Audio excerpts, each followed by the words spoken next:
Tallahassee, Compton, Watts, Bay to LA. Pomona, California, from valley to valley, we represent that killer Cali. So if you keeping it real on your side of your town, you tune in to GANGSTER CHRONICLES. GANGSTER CHRONICLES, we gon' tell you how it goes. If I lie, my nose will grow like Pinocchio. We gon' tell you the truth and nothing but the truth. GANGSTER CHRONICLES, this is not your average show. You're now tuned into the real MC8, Big James, and Big Stairs. This is strictly from the streets. Hello. We represent the James. We'd like to welcome everyone to another episode of the GANGSTER CHRONICLES podcast, and I'm with my dogs. Big J. Yeah. And you know, back in the 90s, The Source was a real pivotal magazine. It was motherfuckers getting record deals out of there. If you got put in the unsigned hype, it was on. You was on and cracking. You was on your way. And I remember, man, you know, as a dude coming up in the business back then, that was our goal, to try to get motherfuckers up in the... Everybody's goal as a rapper was getting The Source magazine. And today, man, we got the founder of The Source magazine up here, man, Mr. Dave Mays. Man, what's cracking, man? Yeah, everything's good, man. I'm really happy to be here with you guys, man. Man, we got a whole bunch of stuff to talk to you about, brother. I'm looking forward to it. It's a whole bunch of stuff, man. First off, man, I like to start with the basics all the time, because you see these interviews sometimes, man, and people don't ask the most basic questions. I'm like, why he didn't ask them this? How did you come up with The Source magazine, man? What was on your mind when you thought of it? Was it like a vision you had? I mean, because rap was kind of early right then, you know what I'm saying, with the publications and everything. So, you know, what made you want to get interested in that? Well, I guess I should tell like the full backstory. Basically, it starts with me just growing up in D.C. I'm born and raised in D.C. Just, you know, going through the public schools, just got exposed to the, you know, the music and the culture of the city at a young age that I fell in love with.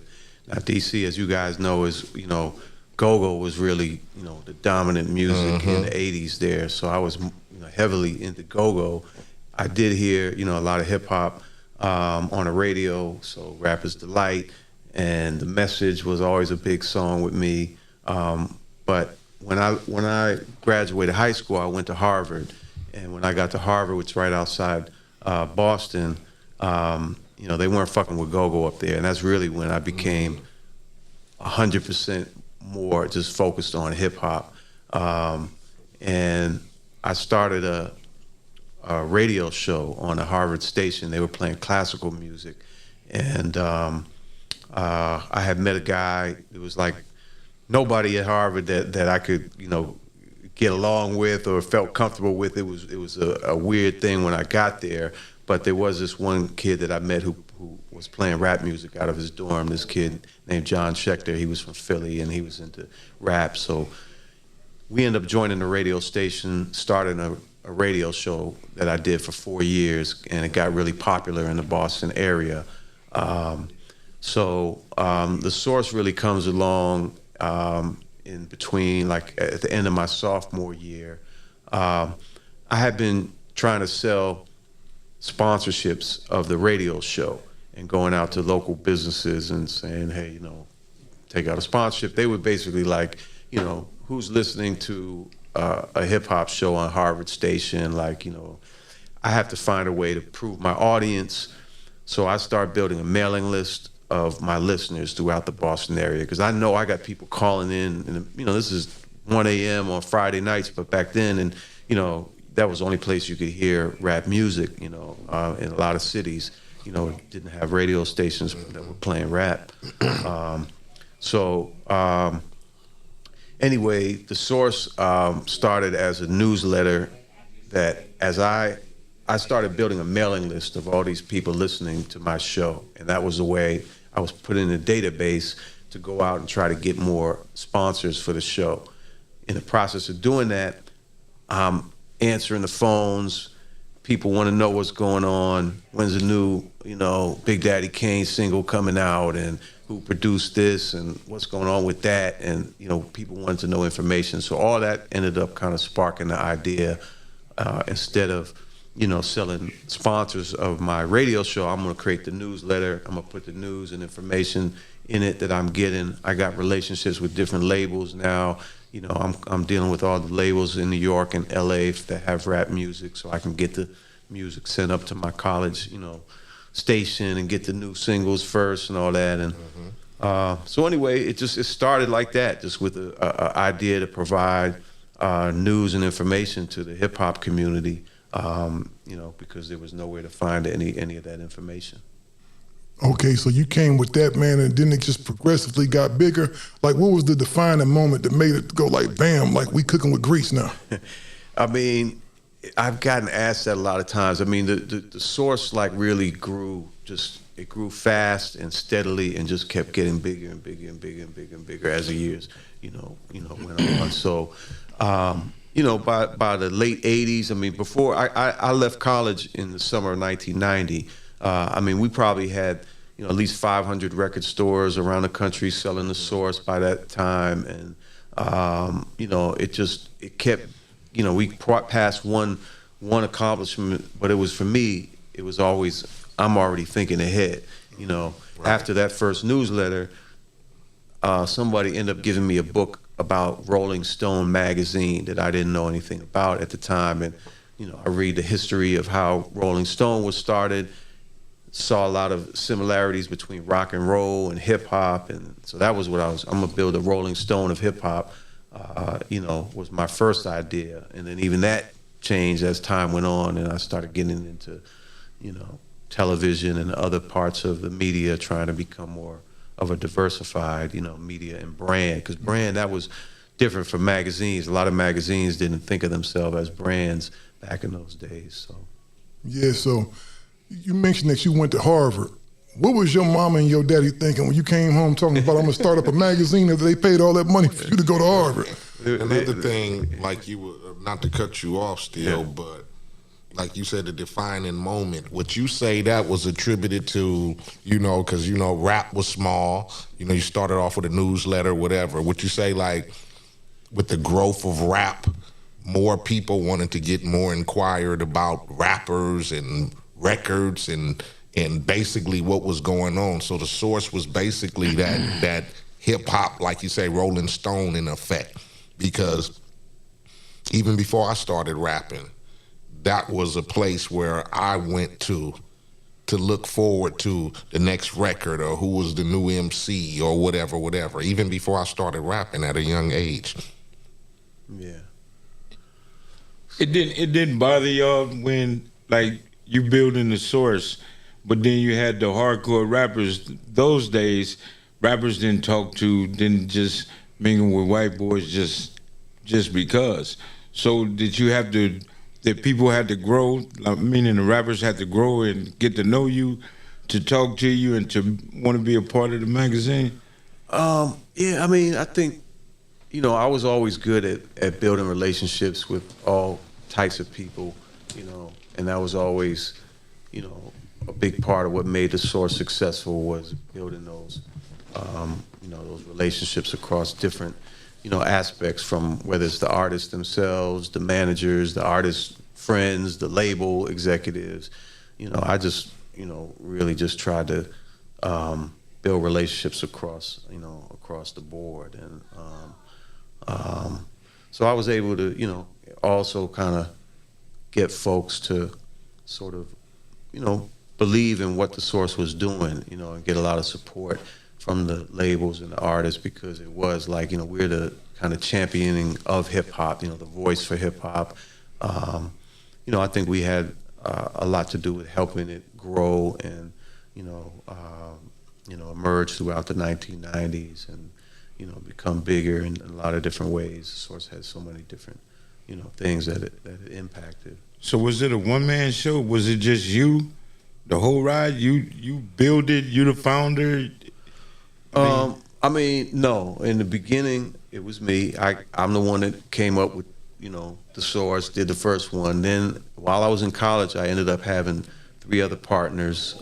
The guy, John Schechter, I mentioned, and 2 other guys, Ed Young and James Bernard. So I had three other partners that I cut into the company. and we all worked together up until like maybe 6 years in. Then I had a split with two of those guys. Those guys, you know, moved on. And it was sometime in those years, like around 95, when I brought Benzino in as, you know, a partner with me. That had been my friend. I had been, you know, knowing him from Boston, from the music, you know, from my radio show before there was a Source. You know, he had a local rap group, and, you know, we got to know each other, and, you know, so I had helped them get their record deals and things like that. But you know, the Source was my thing that I had been doing for a while. But yeah, there was a few other partners along the way. But yeah. Yeah, just let me land back on that one question I asked you. What was your mama and your daddy thinking the whole time? Right. That was a good question. I mean, I did get some flack from that. You know, there was a little bit of that. Like, I mean, shit is rap. You fucking with rap, of course. You know, we're sending you to Harvard, and you're up here like doing a rap radio show, and you're trying to do a rap magazine or whatever. You know what I mean? You're supposed to be, boom. But they couldn't tell me nothing, man. Once I got going with it, I was so passionate about it. You know, like I said, I always have been an entrepreneur, so I was like, man, this can be big. You know, this is gonna be huge. And you know, I loved the music and the culture. I'm living this every day, so you know, shit, it all just, you know, came together. Now you coming into hip hop culture, and at that time, man, hip hop wasn't like it is now. You know, we always had gangsterism, but it was more behind the scenes. You might see a motherfucker rapping about chicks on his record, but he could be the most gangster motherfucker in the world. So you being a white dude coming in here, man, from, you know, Harvard University and everything, did you ever catch any flack from the brothers at first when you first came in? Not really, no. I mean, I've always felt, you know, people have accepted me, you know, in the black community and in any community, but particularly, you know, in hip hop. You know, I never really got made to feel uncomfortable. You know, and I think that's one of the things about hip hop. You know, hip hop is this, you know, it's a culture, and it's something that if you're, you know, true to yourself, you know, we accept you no matter who you are, what you are. Hip hop is universal, man. That's what it is, and it's all about authenticity too. We never had no color lines as far as rap concerned or hip hop was concerned. I mean, shit. Everybody liked the motherfucking Beastie Boys. You get me? Right. I mean, back in that era, you couldn't even contest because, shit, you could have told any motherfucker, them some motherfucking niggas right there. I don't give a fuck. Before you heard them and the way they carried themselves and the flow and was able to hang with Run and them. So we as hip hop artists, we never crossed those color lines as far as hip hop was concerned. If you were true hip hop, again, third base. You get me? True hip hop to us. So that was shit I used to play like it wasn't anything. So I don't think we ever looked upon it like, you know, the color lines. Now, if it was some corny shit, then of course we had to cross that motherfucking line. Shit. For real, and that's what I think with anything else, man. People like authenticity. Yeah. But that's what I felt when I looked at the Source. I said, okay, these motherfuckers is on point. Like I told you, I would gauge, because I had a record store at one time too. I would gauge on what I would buy in my store based on what these motherfuckers rated certain albums. I would be looking like, okay, this got 2.5 mics. This shit some trash. I'm not fucking with it. Because most of the time it was, but you had to earn that trust. You know, I earned that trust, and I said, okay, this is really the Bible for hip hop. This is the guide, you know? And one of the things, we go fast forward a little bit, right? So fast forward a little bit. New York hip hop is killing it. You know, New York is like the epicenter. It's the genesis for hip hop. That's the Garden of Eden for hip hop. Everything was kind of birthed from there, right? Then you get some cats on the West Coast, on the other side of the country, starting to rise. Did you see the tension? Did you feel like the competitive spirit on the East Coast when you was over there when the West Coast started making noise? What I always saw and what I always noticed was just the way that, you know, people from New York had a certain, just a certain arrogance and a certain way of not really taking, you know, rappers and rap from other parts of the country very seriously from early on.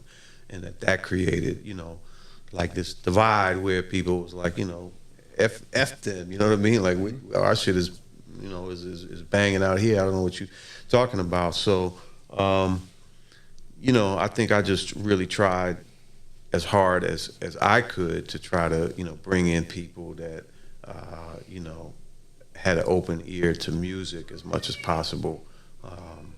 And I think we did a pretty good job with that over the years. Again, we had our ups and downs and our hits and misses here and there, but I think overall, we really focused on that. I mean, I grew up on New York rap. I mean, you can't say that our early stages of hip hop were very corny compared to fucking New York hip hop. You get me? Thus, when corny are different. Our shit was corny. Oh, it was bad at Our first. shit was though. corny. I mean, if you want to compare dudes like Grandmaster Flash, and you want to compare people like T-La Rock in the beginning, or the Fat Boys, or Curtis Blow, or Spoonie G, or Just Ice, compared to fucking the Wrecking Crew and fucking Bobby Jimmy and the Critters and shit like that, we had fucking bullshit rap. It didn't start getting good over here to Todd and them. Todd didn't really. My nigga Todd, Todd gave an ear and an avenue for niggas like us who were in the neighborhoods, who didn't have that significant motherfucker on the mic like a Melly Mel, or those type of motherfuckers who spoke about, the jungle and the message and the shit like that. So you basically saying that when it came to California rappers, New York didn't have no songs where they wanted to play, like being a DJ and having, doing a radio show. They didn't have good music to put out from the West Coast. Hell no. No, not really. Not in those early years, but in the early years, no. When NWA we started getting recognition around really the easy stage. Okay, question for you. So when you had your radio station, did you play West Coast music? Absolutely. Or you did?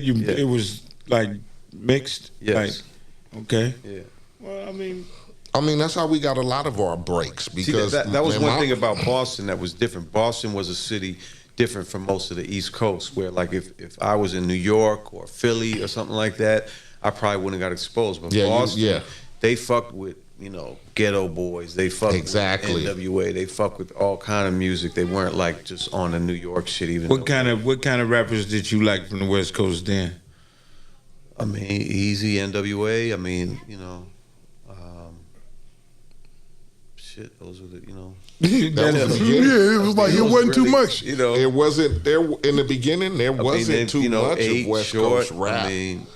I mean, I came out after the fact of Easy and NWA. About 90, right? 1990. Yeah, I came around 90, 91.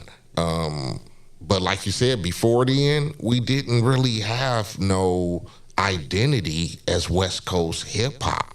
And bro, as much as I respect what them dudes did, but like the dream team that we're here, it was just all corny. You know what I mean? It was kind of like just corny, but them was big records out here. It was. Nonetheless, because we had no identity for hip hop. So to us, when you listen to the Wrecking Crew, Turn Off Your Lights, or you listen to the LA Dream Team is here, or you listen to some Bobby Jimmy and the Critters and shit like that, some motherfucking parody rap, you get me? Fuck it, I'm gonna take the song Rumors and make another song out of it, like some Weird Al Yankovic shit.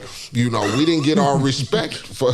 We didn't get our respect. We didn't have no respect until Easy came, and then Easy started talking about honestly, really, like I said, we had Todd and Mixmaster Spade, but that didn't get mainstream like Easy did. And once Easy broke, then we got Tila, and then we got motherfucking Cube and motherfuckers to follow after, Dub C, us, CMW, and then everything that trickled down, and people started going, okay, these West Coast motherfuckers got some flavor. But up until then, man, shit, everything I listened to came from the fucking East Coast. Yeah. I used to run the Paramount swap meet and just buy nothing but East Coast 12 inches. I think we all did, because it wasn't really nothing at that time that was, because I like the lyrical shit.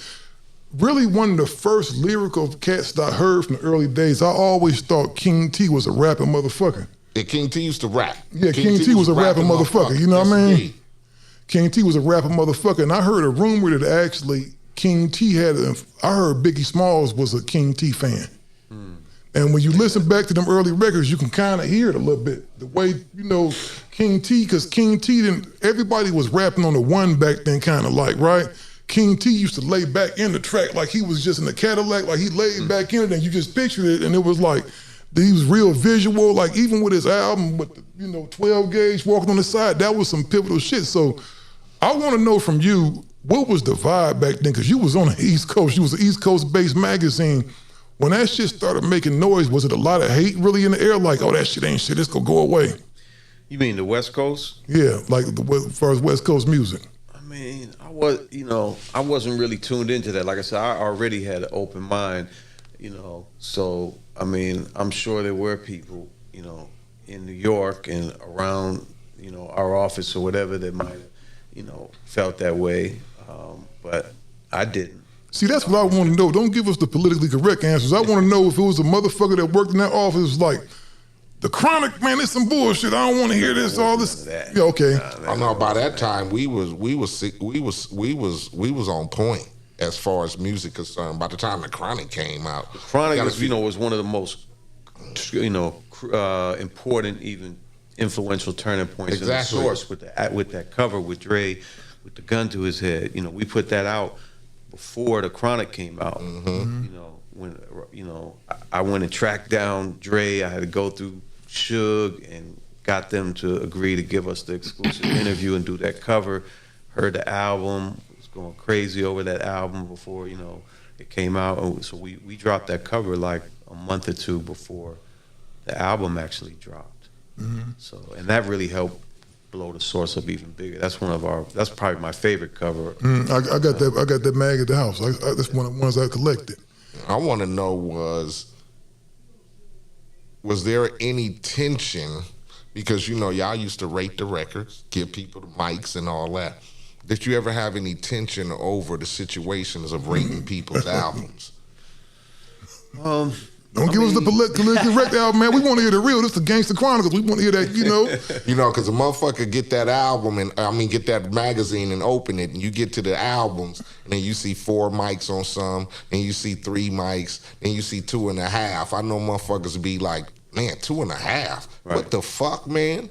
Right. I mean, by and large, as a whole, honestly, we didn't have those issues. I mean, people didn't, we had a certain level of respect, in the industry, and I think that didn't really happen very often. No, because I got 4 mics, so I was good. I was good. He said, I got my 4. I'm cool. There were some moments in, like, when I said how, like, my partners had left in, like, 93, 94, there was some moments where the Source started getting into it with artists. I don't know if you remember. There was an Ice-T beef going on. Yeah. There was a Public Enemy. Cube actually dissed the Source on Hand of the Dead Body. Yeah, it was just a whole bunch. Cypress Hill. There was a whole thing going on between Cypress Hill and the Source where we really helped blow Cypress Hill up. Like, before they even came out, we were pushing them in the magazine. We loved Cypress Hill, helped blow them up. But then there was a falling out between them and some of these editors at the Source that were writing shit, whatever. I had a whole thing with them where they ran up on me down in Miami at one of the music conferences, behind that, and nothing happened. I was able to talk to all of them. It was like 15 of them with all the Samoans they ran with. The Booyah Brothers. Yeah, I was down there by myself at this music conference. But anyway, so stuff like that. People definitely took the ratings seriously, but. We didn't have to deal with too much drama, fortunately, over the years. That's a good thing, because hip-hop can be kind of like, it's cats, I know a lot of rappers, man, and some cats take their stuff serious, and they like to push their line like that. So you never had nobody run up in the office, man, like, what the hell going on, man? This shit. I mean... It's over with now. You can tell us now, dog. Let's break some news. You know what I'm saying? Well, this is a story that I've talked about and that me and him talked about, I think on one of his shows, but Dame Dash, there was a situation where, you know, Jay-Z we were supposed to give Jay-Z the cover. Now, when we did a cover, like, we wanted it to be exclusive, meaning, okay, we're gonna give you the cover, like, we gotta get the first dibs, be the first magazine, the first interview, and we need to get that out there, right, like when the album drops. And then after that, next month or whatever, you could do other, other types of things. So we were gonna give Jay the cover, and we had agreed to do it. It was gonna be exclusive. And I think the album got pushed back, something like that. And the next thing I know, the very first issue of Double XL magazine comes out, and it has Jay-Z on the cover. And, you know, I'm like, well, damn, you know, we had an arrangement, you know, to have the exclusive for Jay-Z, and now he's on the, at the time, Double XL was supposed to be this big competitor to the Source, and he's on the cover. So, you know, I decided I wasn't going to do the cover. I pulled that back on it.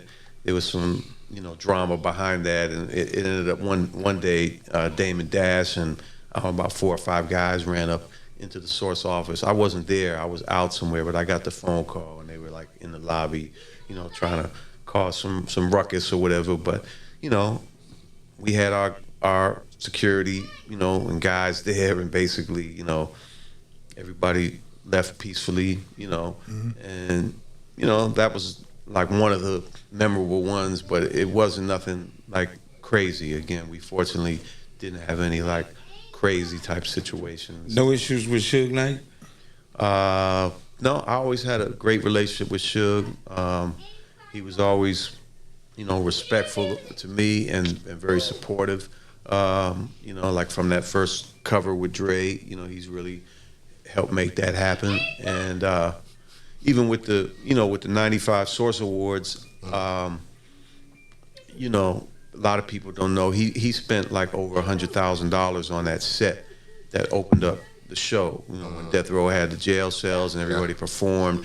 You know, we didn't have that kind of money. This is our first time ever televising the Source Awards, and he's really the only label that stepped up and spent that kind of money.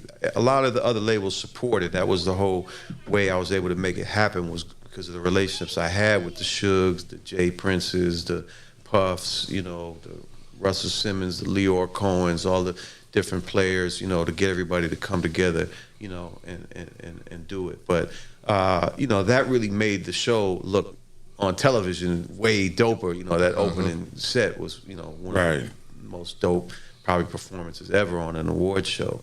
So no, I never really had any drama with Suge. Now James just did something. I don't know if he did it on purpose or not. He just landed on something that we got to talk about in length and detail. That's Source Awards, because in my opinion, Death Row Records probably had the best performance ever at the Source Awards. When they came out with all the jail cells on the thing and everybody was out there, and you see RBX come out, because for some of them rappers that was on Death Row, that was people's first time actually getting to see them, you know, perform. So when they came out on stage and everything, what was going through your mind when that whole night happened? Was it chaos? Was it tension in the air, man, and thick? Because we right in the middle of the war almost then. That's like right at the start of the war. It was gang attention. I was there. Yeah, well, I presented an award there with Aaliyah that night. Yeah, that was an interesting night. There was a gang attention. I had beef with Quick that night. Right. Yeah, it was tension in the building that night. Oh, because that was the night that MC8, because he was up there with the whole crew of people, and you was sitting right in the stage. I was right in the front. Yeah, I didn't know they were going to do that though. I would have, you know, I would have said something. They kind of threw that in because that wasn't part of the rehearsal. Yeah, they tried to diss me about the wife or something. Yeah, they tried to diss me on stage during the show, and we was ready to fight. I had about 8 niggas with me. Fiance, they did something about the fiance. Somebody recognized the fiance or some bullshit, and you heard the woos and the woes when he said it. So you know, people was picking. Yeah, but what I will say is there wasn't tension going in there. Like a lot of people think about, you know, kind of what you were saying. Like they think about the Source Awards as like the start of, you know, where things, you know, go left and everything that happens after that. But I don't look at it like that. It's like, there was no tension. Pac was in jail, and going into that night, nobody knew that Pac was coming out and going to be on death row. Right. Okay, so Pac had his drama with, Big and Bad Boy that had been going on while he was in jail. But me putting the Source Awards together, I didn't see any, beefs. There was no problems at any point, between Death Row and Bad Boy at this point. Now, and then there's differing, opinions. Like one of the things about that show, like that I noticed is, when you watch the '95 Source Awards, Bad Boy, the Death Row opens it and kills it with that performance. But before Suge goes on stage, there's a Bad Boy performance, a medley where he had everybody there too. Craig Mack, Total, Big, Little Kim, Junior Mafia. But at the beginning of that, Puff's kneeling on the stage and he's saying this on the spotlight. I live in the East and I'll die in the East. Now that's before Suge goes on stage. So I never had the opportunity to have this conversation with Suge. I hope, that I will one day to find this out. But in my mind, I'm thinking like that might have been something, that made him feel a certain way, Probably definitely kicked it off. Yeah. This sound like you throwing darts then. You know what I mean? When you say, right. I live on the West and die on the West, you know what I'm saying? We all know everything, that happened. But like we had talked about, I guess before we really got on air, it's like the real situation between Death Row and Bad Boy doesn't start until a month or so later when, Jake gets killed down in Atlanta. That's really the start of the violence, the drama, everything going crazy from there. Now, we can talk about that a little bit because I didn't even know James at the time, but I remember when Jake got killed, it was a lot of, it was some real cats in the street talking about that because I remember one of my good homeboys, Crawford, he was mad as hell, tears flowing down his eyes. He came by my house when that happened. Jake was a real good dude, man. I knew Jake very well. He was doing promotion for Death Row, and we used to, talk a lot. And I would go see him when I came out, visit out here, and I had a lot of love for Jake. So yeah, that hurt, when we lost. Now, what's going through your mind, man? Because I've had them situations, to where you're sitting home listening to something, you're there, you're listening to it, and it's like in the moment, it ain't like you can stop it because all this stuff is actually happening right now. When you saw Suge go up there and say, and you knew where he was going, if you don't want the executive producer dancing all in the videos, was your heart just beating like, oh man, it's about to go down? I mean, of course I was like, oh man, what, the room, the room got loud, because, he kind of got booed, because it's 5,000 people in there. You got maybe not even 1,000 in the front. That's the industry people, but the rest is people from New York. Exactly. Who bought tickets to sit in the back and upstairs and everything. So, I was in the back of the theater, like just walking around. I would, be just trying to check the temperature, see what was going on out in the crowd. So I kind of remember, hearing that and the commotion, and I, made the beeline to get backstage, and Suge and his guys, like the back of the theater in the garden, it's like stairs that go up and down to different, levels of the backstage and dressing rooms and shit like that. I just remember going over on that side, and it was like 50 guys just running up and down the stairs, like, kind of causing a ruckus, just yelling, screaming, whatever. And then Puff was over on the other side of the stage, and I went over to the other side of the stage. He had a bunch of people around him, and he was really upset about it. And but he decided to kind of take the higher ground, and not, respond or whatever. And he calmed down, and, so there wasn't no, there was tension, but it wasn't even a punch thrown that night that I've ever heard of, and sometimes people just make it out like it was much more and make it out, like that's really what caused everything that happened afterwards. And, to me, that's part of the history that, I want to try to get told correctly and get out there. Yeah, because correctly. I've heard through the years, about a girl claimed that she got slapped with a bottle or something like that outside the Source Award. Somebody got cracked with a bottle or something like that, so that wasn't true. No, I don't think being inside, I don't think I witnessed any actual scrapping or actual fighting. So But it was serious tension. And that's serious tension. And that's a good thing, man. So now the war is on. And you're right, it just didn't start that night. It'd have been bubbling kind of, because if I'm correct me if I'm wrong, James, but Suge and Puffy was actually hanging out pretty tough at one point, wasn't they? Yep. They was hanging out, they was boys, so that probably was Puff shocked, like, man, this is supposed to be my man, and he up here, you know what I'm saying? Right. Dissing or whatever, you know what I'm saying? It was at that point, Suge wanted to control. Yeah, Jane, why did it, like, I don't, like I said, I never had no problems with Suge. I've had talks with Suge and all that. What sparked him to do that night? It was just a takeover. It was just, I'm finna step on people's toes. I don't know what it was. I think Suge wanted somebody Puppy, and Puppy was like, that ain't happening. He actually stood up to him. And that was a sign like, who the fuck this nigga think he is? So Suge felt a certain kind of way. And then shit just started happening. I think it was more he say, she say bullshit that was going back and forth from New York to us. And Suge was getting it. And it was only one way to reply to that shit. Okay, let's start poking needles at motherfuckers. Mm-hmm. Let's start being disrespectful. And then you couple that with the Tupac stuff, because I don't heard, there's so many stories about that, you don't know what's true or not true unless you was there, you know what I mean? Because I know Biggie and Tupac at one time was running tough. Sure. Because I could swear DJ Bobcat is my god brother. DJ Bobcat is my god brother. And he did a lot of work with Tupac prior to him coming with, Death Row, like them early albums before Tupac became the iconic dude he was. And I remember a few times actually seeing Biggie with Tupac, but this is back before either of them dudes was who they were. So now the war is kicked off, man. Everything is crazy. How did that impact you doing business? Business is still moving on, of course, but now everybody ultra sensitive. So if it look like you picking a side, have you ever got accused of picking a side?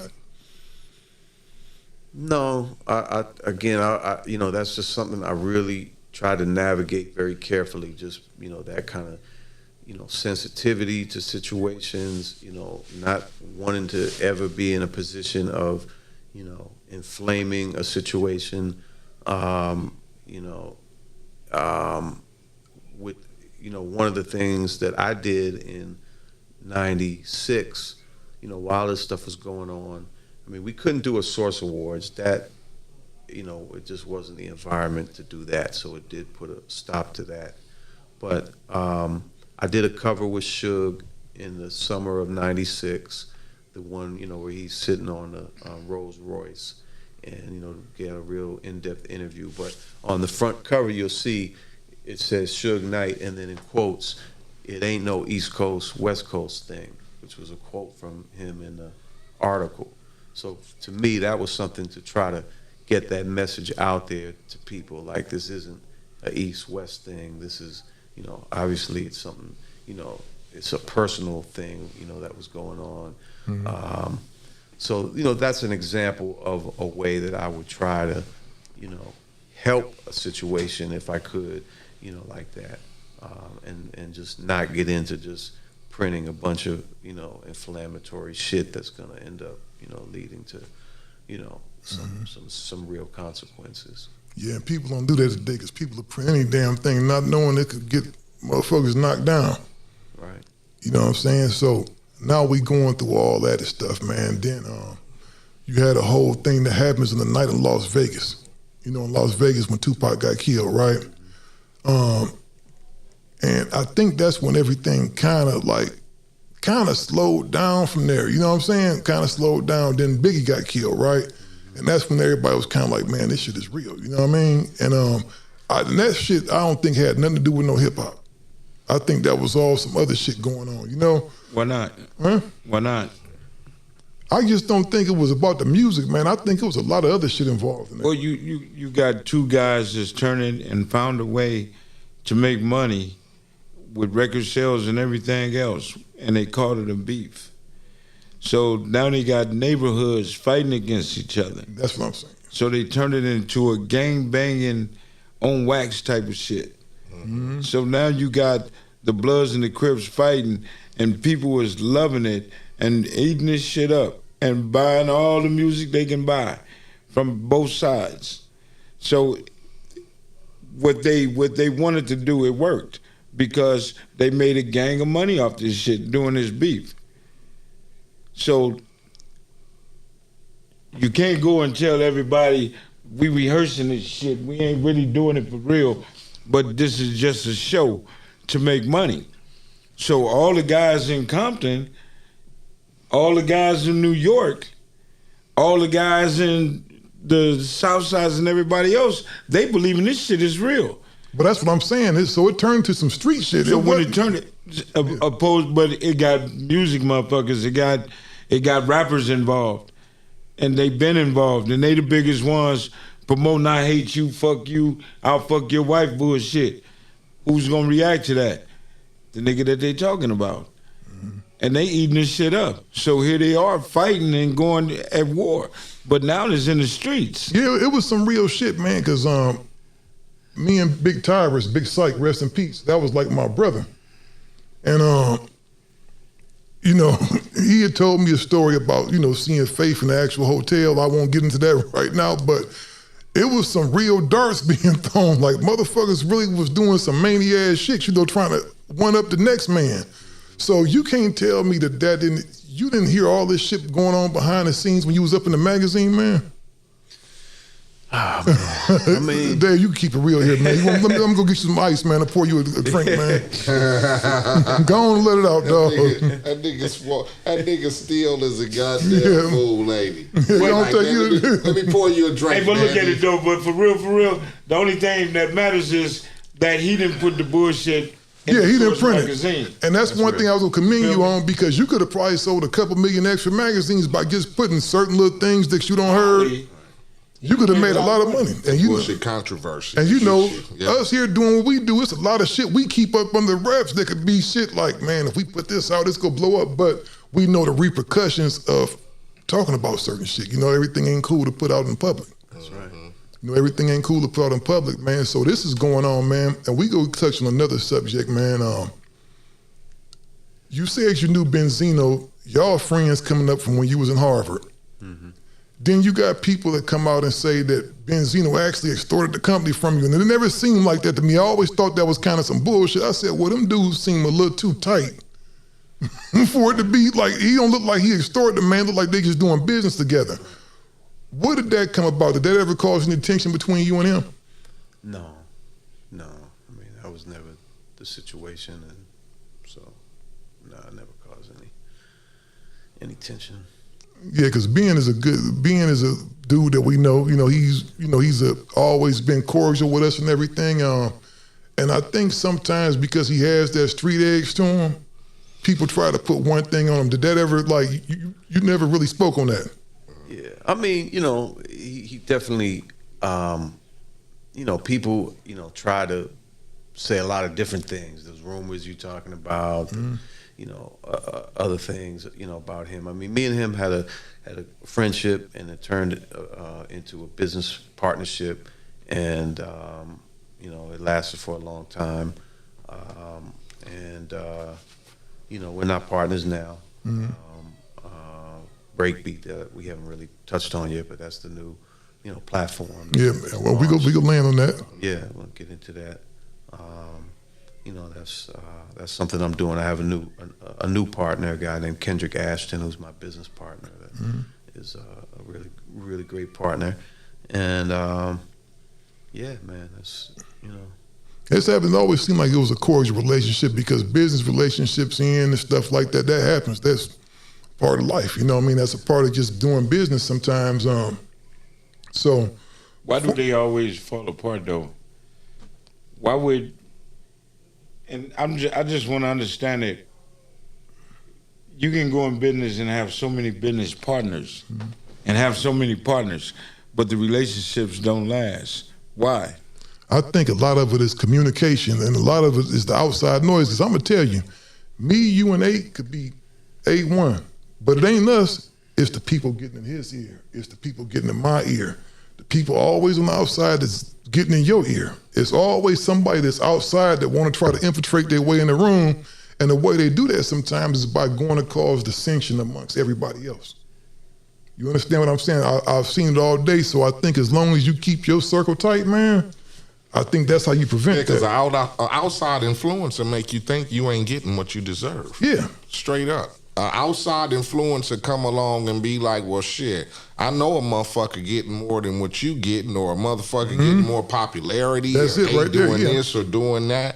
It's always the outside influence who manages to always infiltrate and make you start thinking that you're not getting your just due. It just happens and shit. You know, and then sometimes that leads to motherfucking frustration and irritation between motherfuckers, because now you always thinking like, I ain't got no motherfucking gold chain on, but that motherfucker got a gold chain on. You got a nice diamond watch on, but I ain't got no diamond watch on. It's always a motherfucker. I don't give a fuck who it is. It's always a motherfucker who always watching what the next motherfucker got. Period. It's usually a motherfucker that don't have shit. If you ever notice, it ain't never no dude that's doing better than y'all. It's always a guy that's doing worse. worse I asked than the question because you had 4 partners doing the beginning to now, and every time you lose a partner, do you lose the friendship and all that with it? I mean, this is just a rough business. I know that, but if everybody be 100. The business stay 100.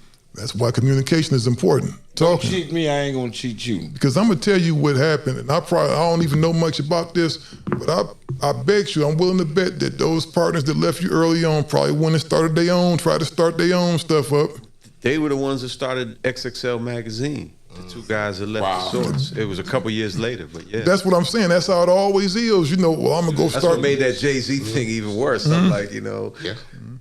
So XL magazine still exists? They are online. I don't think it's too. It ain't too many magazines that exist now. Everything is online now. Print. Okay. You know, they're not in print now. You know, the thing is, and that's what happens. You know, you get guys, but see, you move kind of how I move, because I don't respond to stuff like that. Somebody go do something, God bless them. Right. I'm just gonna keep on doing me, and I'm gonna ignore the outside lines noise, and that's what you did. Yeah. You know, because what you did for hip hop, no matter what nobody try to discredit you with, you brought it up a level. It's like you can honestly say that without the Source magazine, hip hop may not be what it is today, because you brought a light to it. There wasn't no internet back then. People couldn't go online, but you put it to another level because you put it in front of people. Because of you, people found out about cats like MCA. Yeah, and that's why I said in the beginning, it was even a platform for us as artists to be in tuned on other motherfucking artists. And with that, oh shit, so-and-so got a record out? Oh, let me check that shit out. Oh, they gave this motherfucker 3.5 mics? Oh, let me check this record out. You can see the latest shit, motherfuckers interviewing and find out about a motherfucker and all that type of shit. So to be an artist, we waited on the Source magazine every month for the new issue. So the Source magazine pretty much told you need to step your game up. Yeah. Yeah. You could go through the Source magazine. When you see a motherfucker on that cover, you knew that was the hottest motherfucker at the moment. Then you could read the other articles on where motherfuckers came from, how they got their deals, where motherfuckers grew up, how they was this and that. You know what I'm saying? You could see motherfucking ads about new shit that was coming out. All that type of shit was in there. But and don't forget, you know, it was the magazine of hip hop, music, culture, and politics. So, you know, we had the social and the political shit running every magazine. We had the fashion. You know, we all had that. a big influence in the fashion industry. Fashion works. I did a couple of motherfucking fashion spreads in there for Pele and all them type of sports. So we had the sports. Y'all started the sports shit. Yeah. Y'all had the unsigned hype where you could, you know, a lot of motherfuckers that became artists and shit. You knew about them from me because you knew they were unsigned artists. You could read up on Biggie, them. Common, Exactly. All of them Mobb came Deep, from unsigned hype. DMX, Eminem, Capone Noriega, David Banner, Joel Santana, Jay Electronica, Pitbull. I'm forgetting a few of them, but they all, you know, mad skills. They all was in unsigned hype.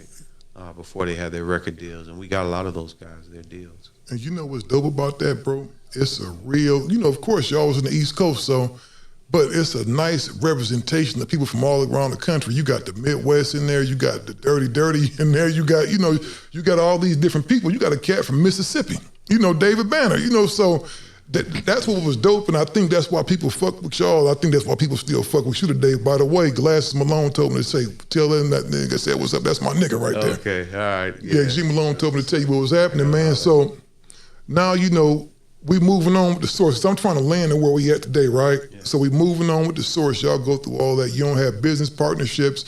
And then you have a coup kind of at your own thing that you've built from the ground up. You have some motherfuckers from the inside to try to take what you created from you. You talking about the walkout of the editorial staff in the 90s? Yeah. Yeah. I mean, basically, that kind of goes back. Remember how I was saying that there was these beefs going on with the different artists, the Ice-T's and the Cypress Hills and shit like that.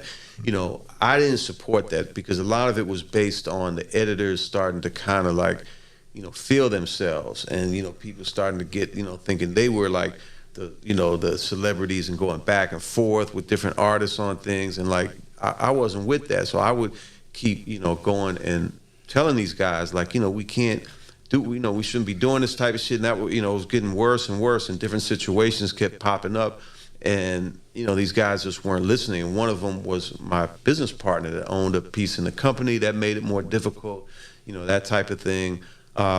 So we were kind of at odds where they were trying to like sort of do the company the way they wanted to do it, and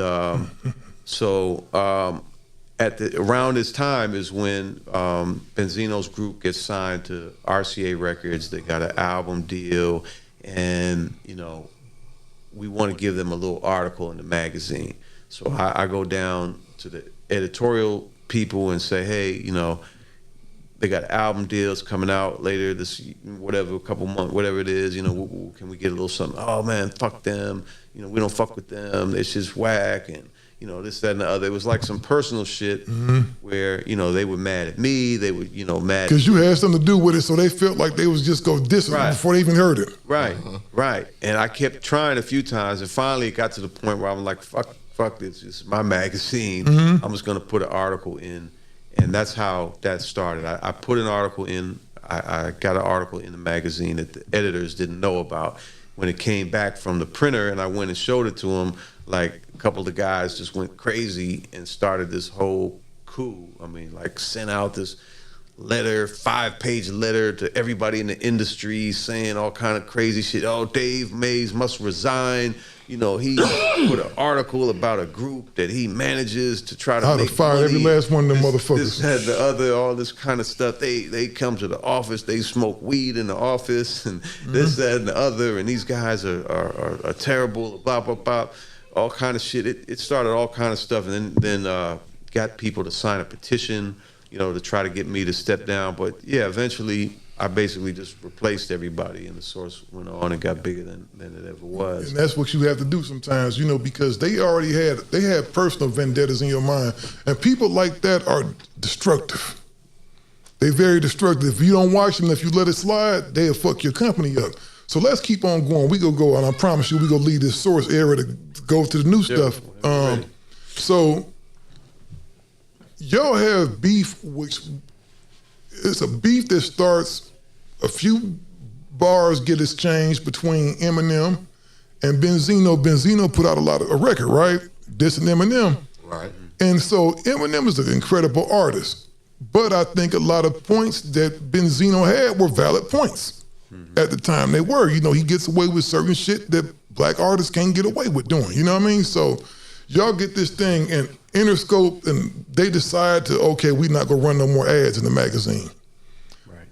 What was the feeling then, man? Because it seemed like that was just like, that was some major shit right there. I mean, them pulling the ads or just the whole situation? Just the whole situation, because I've never seen somebody take them getting criticized so personal. It was like other people, when you're an artist and you put your art on display, you go out there, put yourself out there, you're not just opening yourself up from the praise that you go garner from that. You're opening yourself up for any criticism. We doing this podcast. It might have 1,000 likes on that motherfucker. It's always gonna be the 1 or 2 motherfuckers, that was some bullshit. I think it's one thing for criticism, but I think it's one thing when you have a personal issue with the way you feel about some situations, because you're saying that Eminem was able to get away with certain shit that regular artists couldn't pull, but shit, look at who the fuck he is. He was a big ass motherfucking diamond selling fucking artist. That's true. You get me? A lot of them out the gate with that first. A lot of motherfucking artists on that status can get away with a lot of shit.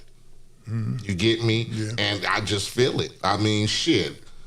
Look at the shit Kanye do as a fucking black artist. You get me? He get away with a gang of shit that motherfuckers on a normal page would not be fucking with. Yeah, it's true. But my you thing, feel me? Yeah, but my thing is this though, bro.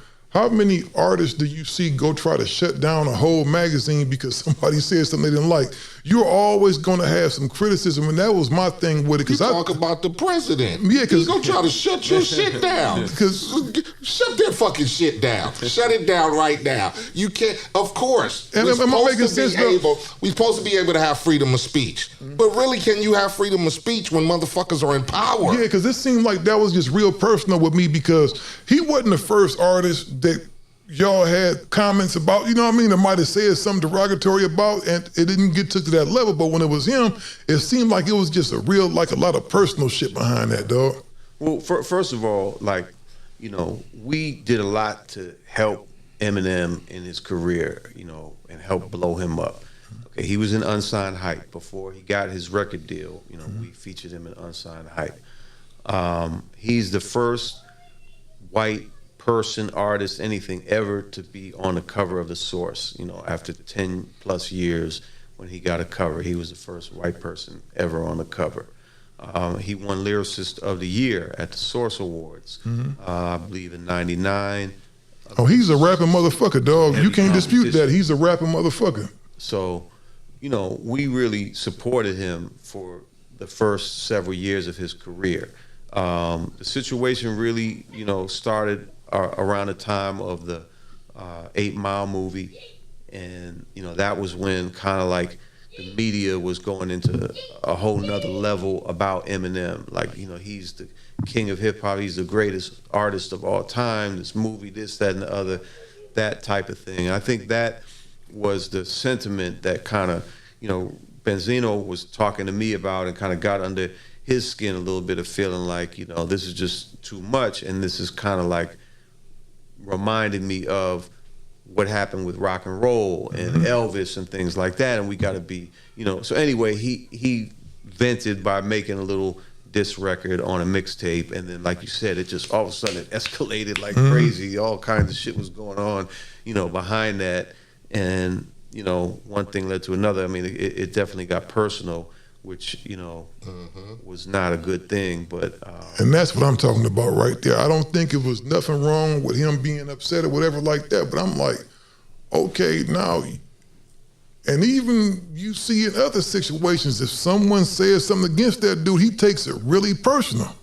And I'm like, you rich motherfucker, you just kick back, fuck what that dude talking about, do your thing. Right. Because he's the one thing you can't not dispute with him, and we ain't gonna get singing about Eminem, is he's a rapping motherfucker. He can rhyme his ass off, he can rhyme. But it's a whole bunch of other rhyming motherfuckers too. You got Xeno XL, you got Razzcast, dudes that rap just as good as him, but never got the thing because he had a push. He was the, a lot of people bought Eminem albums that didn't necessarily fuck with rap. A lot of them sales wasn't necessarily from the hip hop community. You get what I'm saying? Yeah. So we get that. Now, my main question with that is, you get Interscope. That's because he started pleasing to that side. When Eminem first came out to me, he was rapping. I'm Slim Shady and that type of shit. And when you start doing records about niggas killing themselves over you and shit like that, you're crossing over to a different side, okay? So of course, those other motherfucker. You don't think motherfuckers outside of hip hop start gravitating to a motherfucker who's ready to commit suicide over a nigga? That's a whole bunch that's of some emo other motherfuckers. shit. You get me? That's some other side. But another part of that is like, you know, because they try to say that like that Eminem made hip hop bigger by bringing in a new audience, and you know, my thing is, you know, any rapper before Eminem, all the black artists that went platinum, multi-platinum, you know, the majority of their audience was white consumers. You goddamn right. Since Run DMC all the way up. So that wasn't like a new thing, you know, for like all of a sudden all these white people to be buying hip hop. You know what I mean? So, but like you said, in my opinion, you ain't listening to black hip-hop artists talk about how motherfuckers are stalking them and ready to kill them and kidnap them over shit and ready to drive cars off of bridges in the rain because you don't recognize them as being a fucking fan.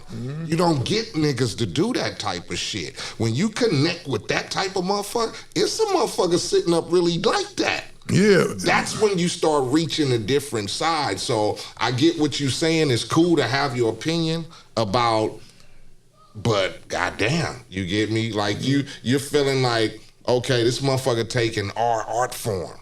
He's taking art, but then, like you said, the motherfucker could rap like a motherfucker. Yeah, there was no disputing that at first. There was no problem at first. You get me? And a lot of motherfuckers gravitated to him because Dr. Dre stepped in.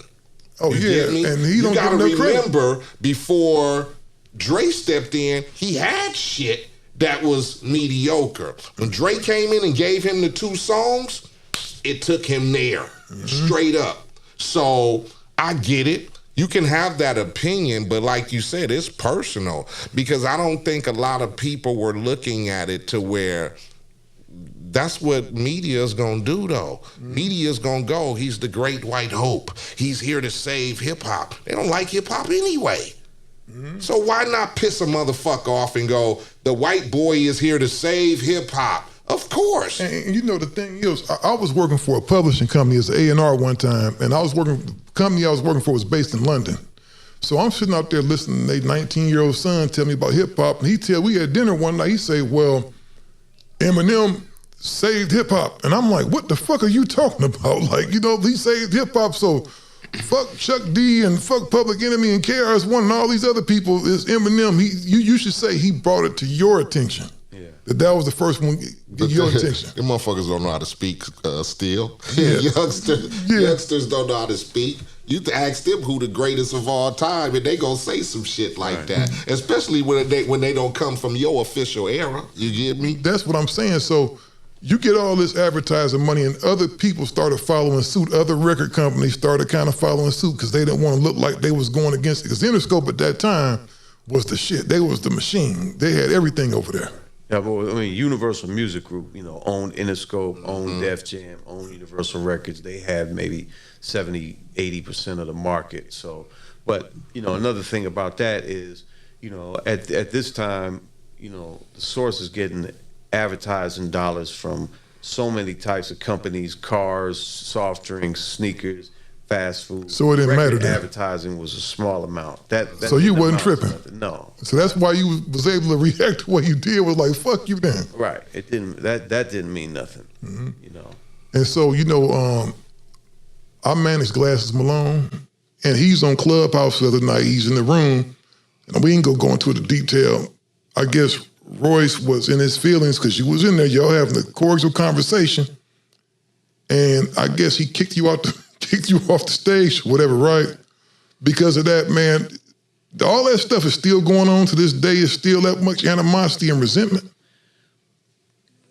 I mean, not on my end. You know, I don't have any animosity or resentment about anything. Oh, it's not obviously not you. You know, between other people. Yeah, I mean, you know, that was just, I don't know. He just, I said something, he took an offense, and he started, you know, talking a bunch of stuff, and then he basically just hung the phone up on me, you know, on Clubhouse, cut me off, and started talking shit after he cut me off. But that's a whole other conversation. I don't care about none of that. We get off wasn't of even something I really wanted to do. I don't know how I got into that room that night, but man, you launching the podcast network. Ain't no such thing as bad advertising. That shit was everywhere.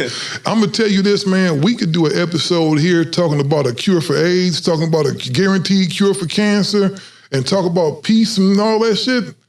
That shit won't get no attention. But if we got somebody in here talking about who got their head busted or whose wife got plugged, man, it's gonna be all over the place. So sometimes, it's like, hey, it's what it is, man. So let's think about this, man.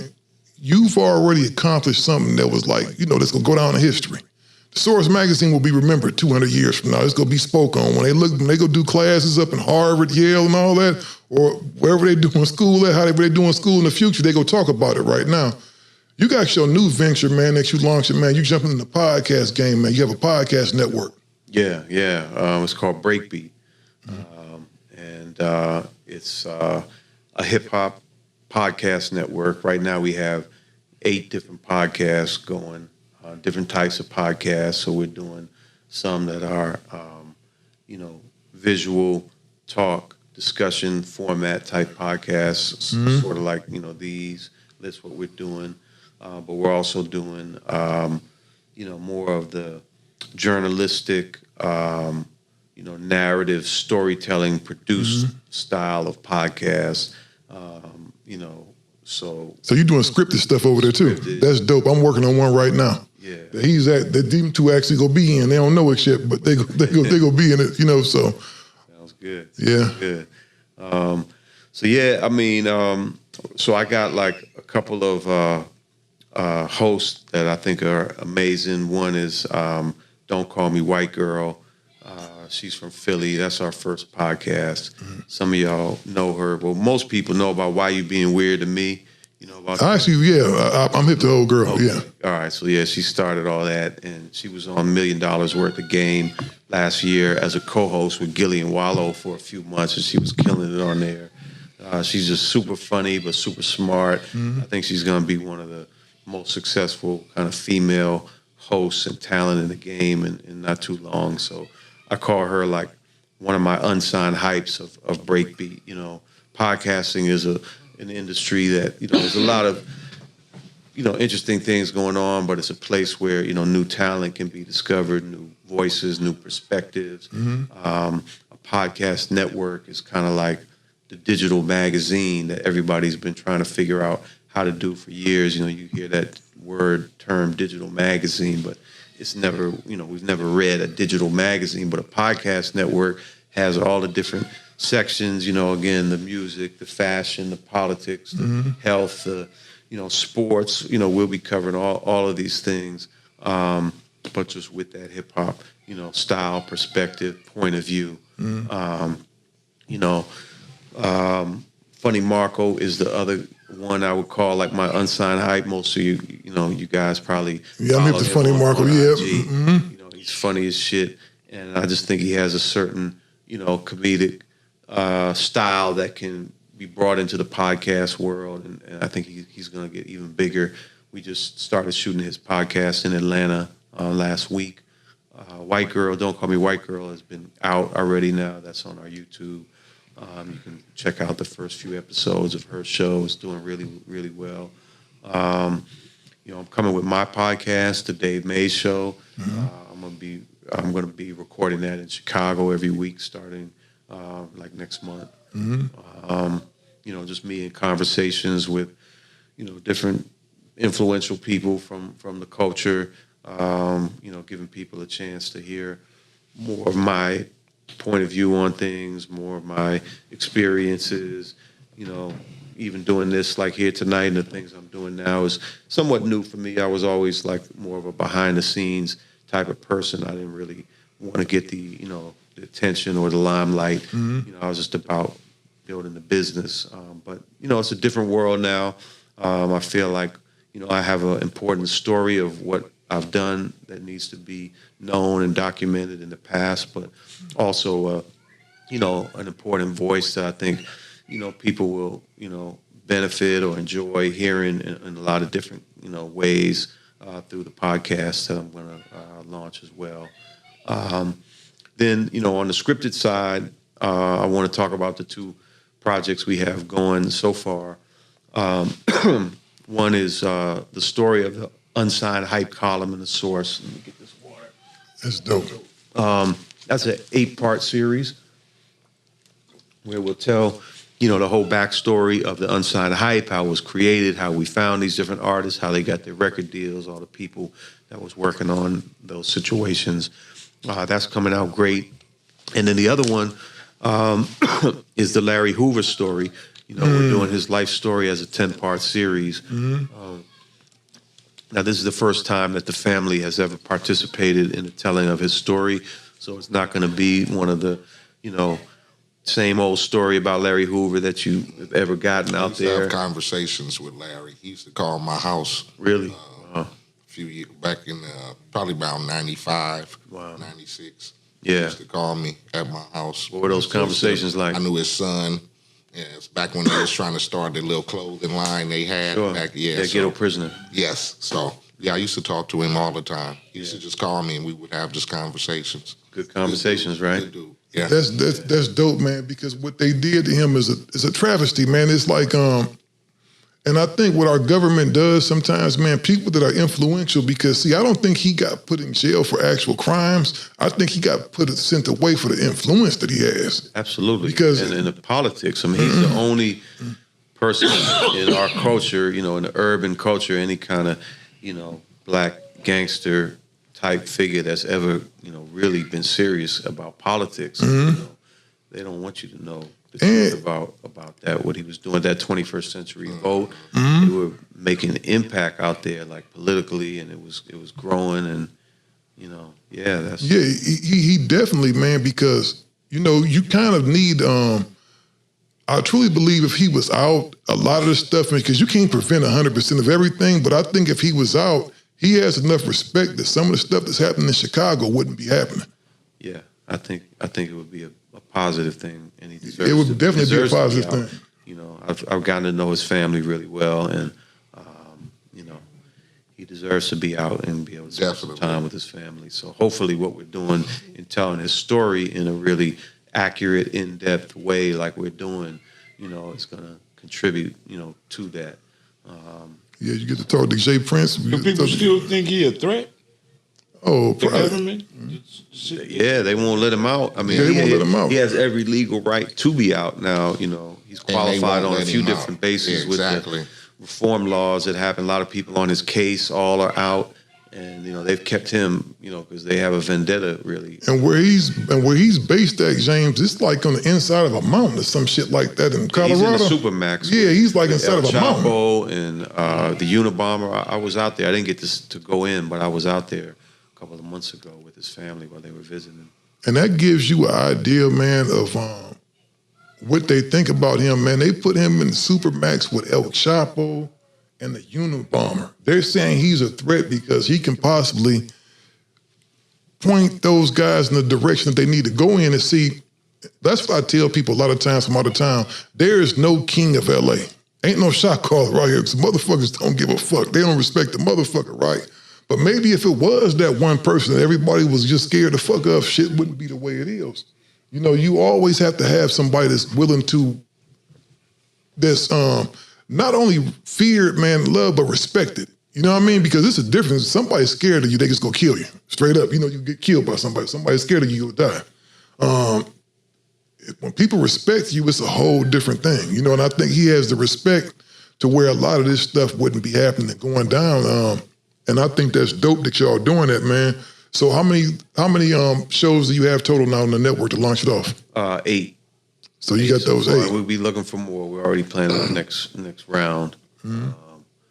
Sounds good. Yeah. You can check us out on all the podcast apps, on our Breakbeat Media YouTube, and our website breakbeatmedia.com.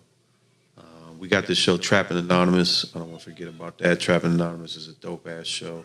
Yeah, it was actually out. He was doing it independently for a while as an audio podcast, and it got picked up by Tidal. Yeah, I remember that kid. I actually tried to sign him when he first, like, this is when I was young with Digital Soapbox. It was one of the most, like, it was some dope shit, man. Yeah, it was some real dope shit. It's crazy. He does it's crazy. amazing interviews, and so now we made a visual version with him. So, yeah, you blur out the person's face and their voice. It was Trapped Anonymous. He really talking to motherfuckers that's getting it in. I heard that shit. I was like, what the hell is this shit?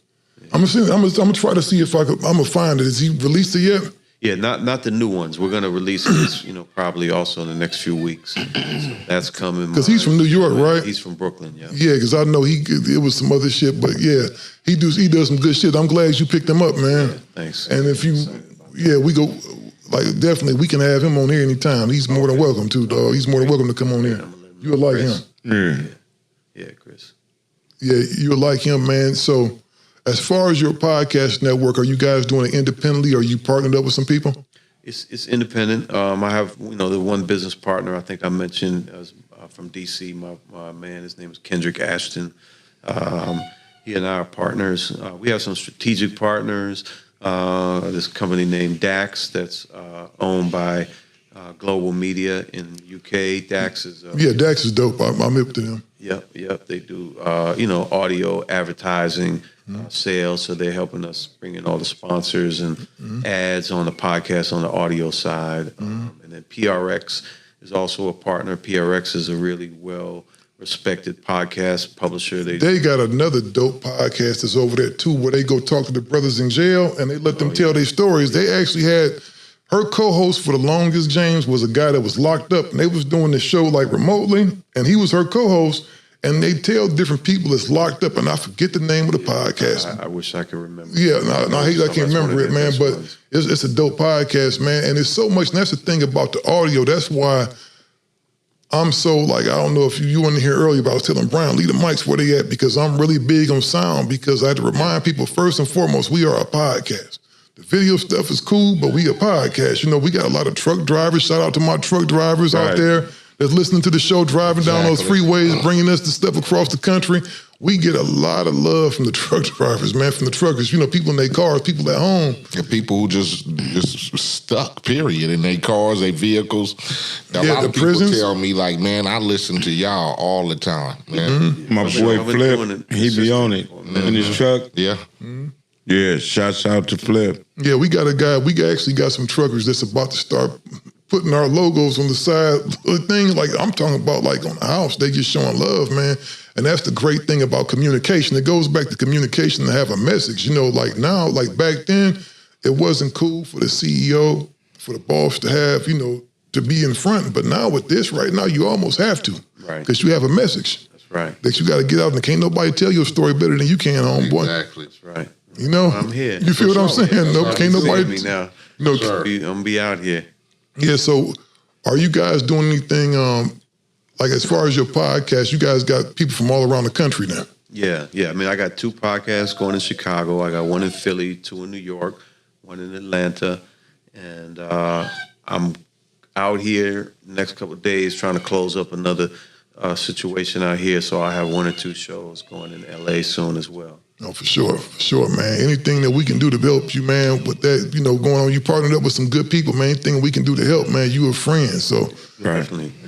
So we got you. Here. And, like I said, I've been watching what you guys have been doing with this show and what you were doing with the network and everything like that. So I'm glad we got a chance to connect, and I'm sure we'll find some things we can do together going forward. No, for sure, man, for sure. One of the things I wanted to ask you, man, with doing this podcast network, your last project, man, was pretty big. Everything you've done has pretty much been successful. You understand what I mean? Yeah. Do you ever feel any pressure going into this, man? Like, man, I'm the dude to start the source, man. This podcast network got to crack off. I mean, there's a little bit, but I just believe in what I've been doing. I've always believed in, my vision for these companies that I've been building. But this is one that, I just feel like this can be bigger than anything that I've ever done before. I just think for a lot of reasons, hip hop is bigger than it's ever been. It now spans 3 generations. So the size of the audience globally everywhere is enormous. We're at this kind of, point in the media business where like the the playing field is kind of leveled. You know, these big companies don't have the kind of strategic advantages And love it. They once did. Yeah. I love it. You know, there's a lot of, you know, we have a technology side to Breakbeat that we've been developing. And so next year, you know, we'll plan to, you know, release some, you know, technology things, a Breakbeat app, that kind of situation, you know, it's part of the future plans of growth of the company as well. So, you know, the podcast network is really the building block. But you know, podcasting is just it's such a powerful medium right now. I mean, it's the highest advertising rates of any form of media right now. I mean, it combines like, you know, so many different things. I just think it has a big future and a big upside because a lot of people, you know, still aren't regular podcast consumers. So yeah, and even if they don't think they are, it's rolling into it because you know, one thing I had to really, because I've been doing this for so long, I was really just like against those things at first, the cameras and stuff like that. I wanted to keep it all audio. So the first 15 episodes of Gangster Chronicles, as far as a visual, it ain't no visual. It was all audio. You know what I mean? They still some of our most listened to episodes. But I think now as we deal with this generation, they're more visible. And with the advent of these things right here, the video is, you know, the video is introducing a lot more people because I was just kind of checking out one day. I was messing around with the fans on YouTube, and I kept, the dude inboxed me and said, man, how come y'all always just release 5-minute clips of the show? I want to listen to the whole thing. I said, I've been for a few years, and y'all always just put out 5 minutes. Why don't y'all do a whole show? I said, bro, I sent him the link to Apple. I said, you can go listen to all these in full right there. He didn't know nothing about those. Right. But that's what I'm saying. So you think about it, it's like, you have to put it out on all formats now. that's right. Or you may miss something, man. So what's the URL to the website, the Breakbeats, man? It's breakbeatmedia.com. Yeah. And man, for all those fans out there, don't be sending my man to no trashy links, man, to y'all podcasts. Make sure they tight. For you sending this to the dude that invented the source. Yeah, we're looking, man. Looking for new shows, new talent. You know what I mean? So yeah, please, you know, check out what we're doing and, you know, let us know what you got going on. I got a couple of people I might send you to. You looking for like upcoming rappers? Like what kind of music? I mean, we're not doing music per se yet. As you guys know, it's hard. You know, it's kind of hard to incorporate music into podcasting because we don't have the licensing, you know, in place. You know, so I'm looking at different ways, you know, that we will incorporate music. Obviously, we'll have guests. You know, we will have shows. You know, Funny Marco's got a bunch of, you know, different artists that are guests on his show, and we're about to start bringing in some guests for Don't Call Me White Girl and things like that. And those will be platforms where, you know, new artists, even my show, you know, I'm going to try to figure out how I can highlight up-and-coming talent, you know, within my podcast. I think that would be dope, man. Right. Well, man, we really appreciate having you on here, man. Yeah. And, man, you can come back anytime, dog. Yeah, I will. You can come back anytime, man. Thank you guys for having me. You know what I'm saying? Dope conversation, man. Yeah. Well, that's it, man. It's another episode of Gangster Chronicles, man. Yeah. Yeah. Y'all gonna end it like that, man? Man, I'm glad to be back at work, goddamn. Yeah, hell yeah, because we had a hiatus. I wanted to tell y'all we back on hiatus, so we back off of hiatus, so y'all can stay out my inbox. We are back on. Yes, like we can't take a break. We had to take a break. All y'all people, stop worrying, stop wondering. I was getting them texts too, man. Where y'all at? I ain't shit. Yeah, I had a motherfucker cuss me out. He said, man, Steele, you fucking up, man. They always hit me because like they know you fucking up, dog. I got this one dude, man, Shaw. I ain't gonna put his name out there so everybody blow him up. But he's one of those fans that from the very beginning, he kind of went with me. Then when we went through the split, he had his opinions about the stuff. And he said, well, you doing a good job, man. Keep it going. But then if something happens, Steele, you got to tighten that shit up. Tell whoever that is breathing on the microphone to cut that shit out. So I like to call him the silent engineer. Shout out to my dude, man. Right. But we out of here, man. Yeah. Yeah. Thank you, guys. Finally get a chance to let the real one